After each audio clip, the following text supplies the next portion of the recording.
नमस्कार दोस्तों, मैं अर्पिता सिंह एबी न्यूज़ में आपका स्वागत करती हूँ। दोस्तों, 1 फरवरी 2021 को संसद सत्र शुरू हुआ और हमारी वित्त मंत्री निर्मला सीतारमण जी ने दशक का पहला बजट पेश किया।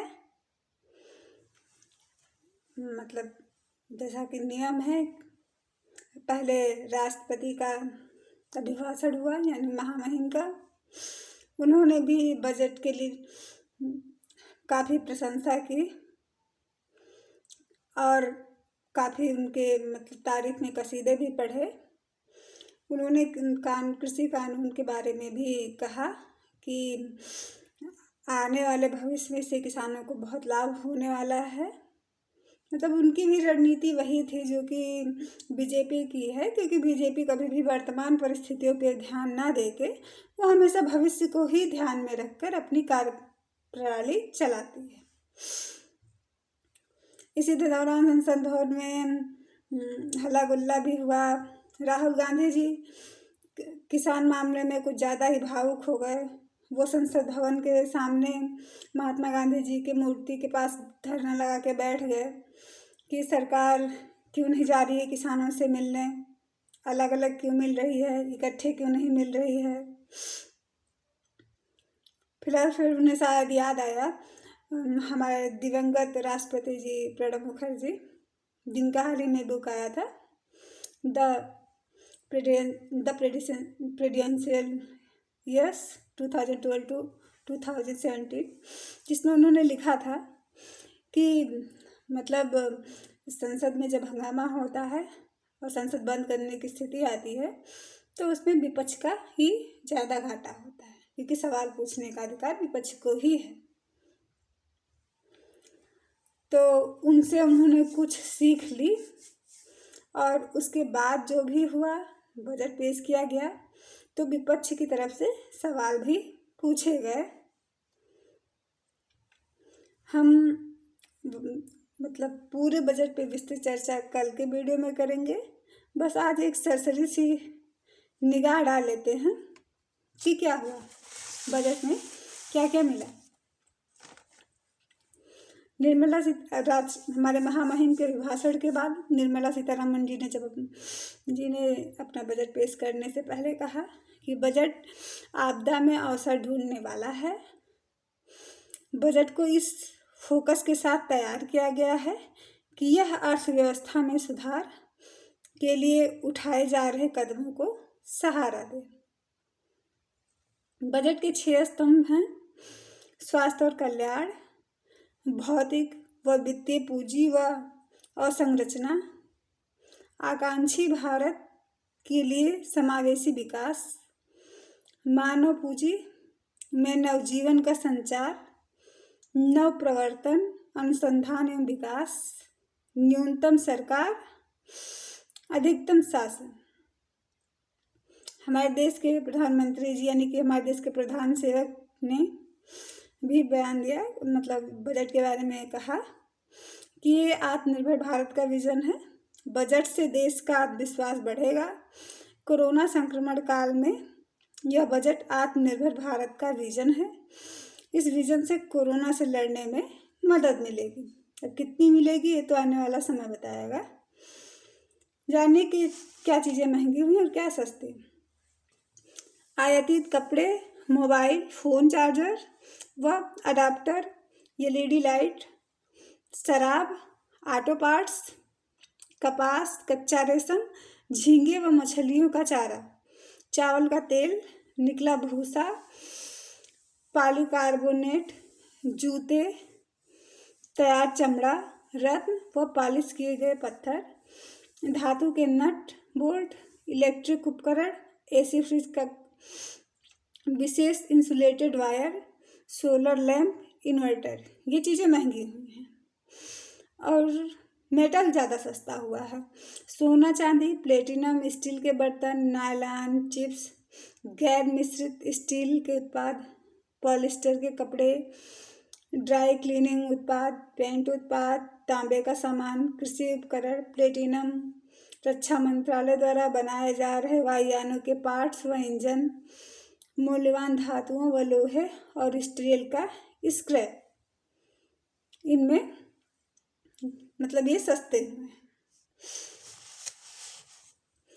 अब दोस्तों बात करते हैं कि हमारे वरिष्ठ पत्रकार प्रसून वाजपेयी जी ने कल अपने एक वीडियो में ये कहा था कि भारत एक बाजार है, और जब आप इसे हम जो बताने जा रहे हैं, आप इसे सुनने के बाद आप खुद समझ जाएंगे कि उन्होंने बिल्कुल सही कहा था। सरकार ने 1.75 लाख करोड़ रुपए जुटाने के लिए अगले वित्त वर्ष में सार्वजनिक क्षेत्र की कंपनियों में हिस्सेदारी बेचने की घोषणा की है। इनमें IDBI के साथ 2 बैंक व सामान्य बीमा कंपनी शामिल हैं। नए वित्त वर्ष में BPCL, shipping corporation, container corporation, Nilachal Ispat Nigam limited की रणनीतिक बिक्री पूरी हो जाएगी, और इसकी वजह ये बताई गई है कि जो घाटे में हमारा PSU चल रहा है उसे छुटकारा पाने के लिए इसे बेच दिया जाएगा।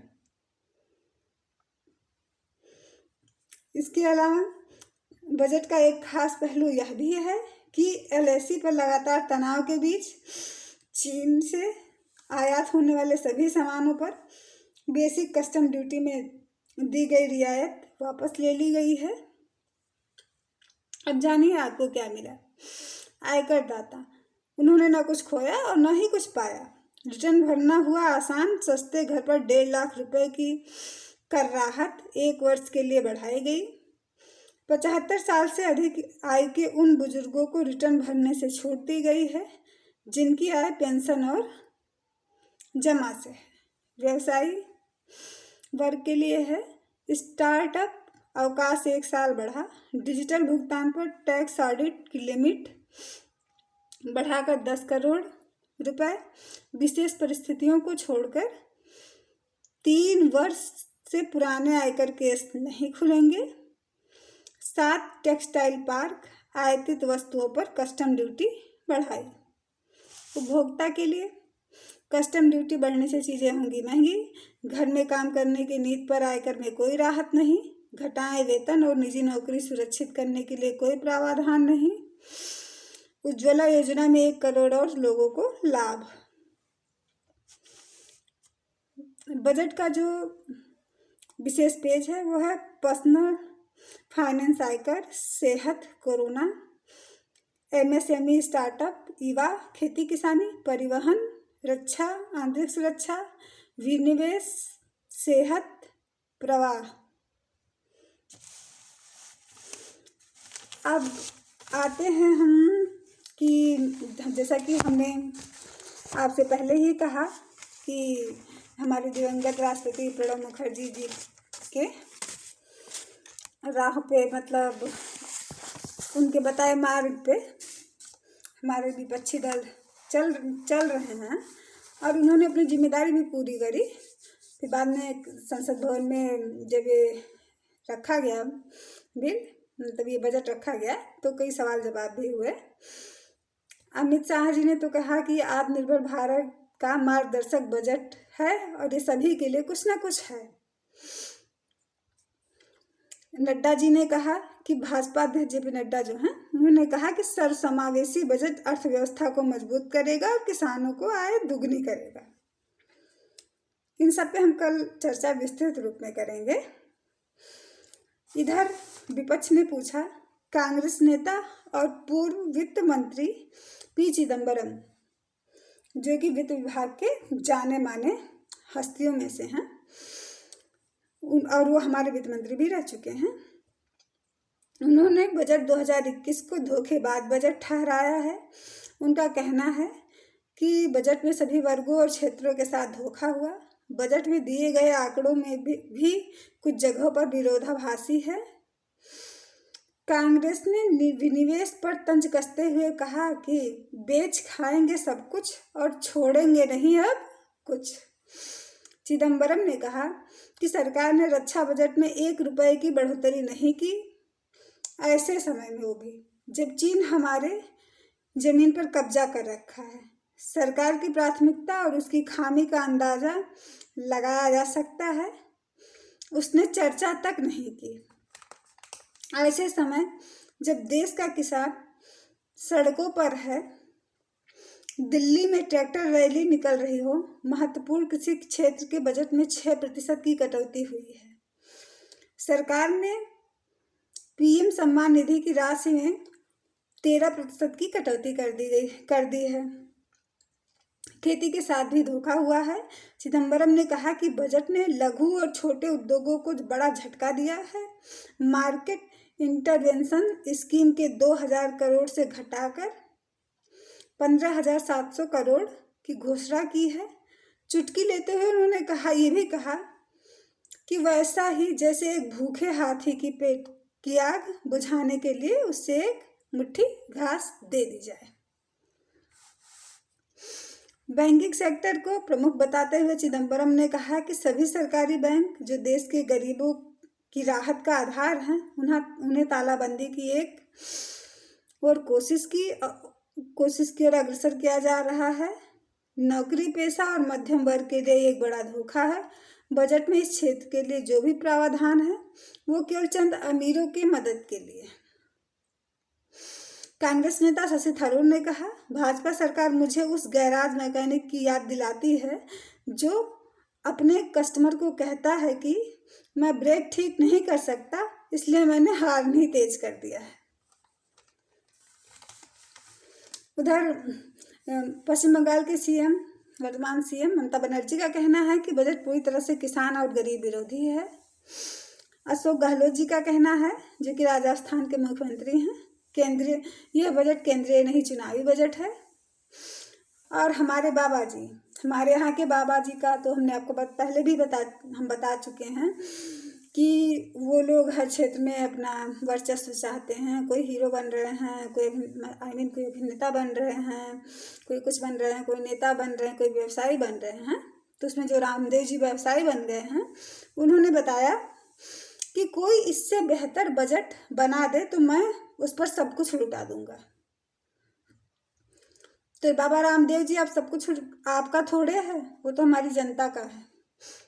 आप कैसे लुटा सकते हैं सब कुछ। पतंजलि आयुर्वेद के संस्थापक बाबा रामदेव जी ने बजट पर प्रतिक्रिया देते हुए कहा कि अगर कोई नेता ऐसी स्थिति में इससे बेहतर बजट बनाकर दिखा दे तो मैं 2024 में उसको जिताने के लिए अपना सर्वस्व न्यौछावर करने को तैयार हूँ।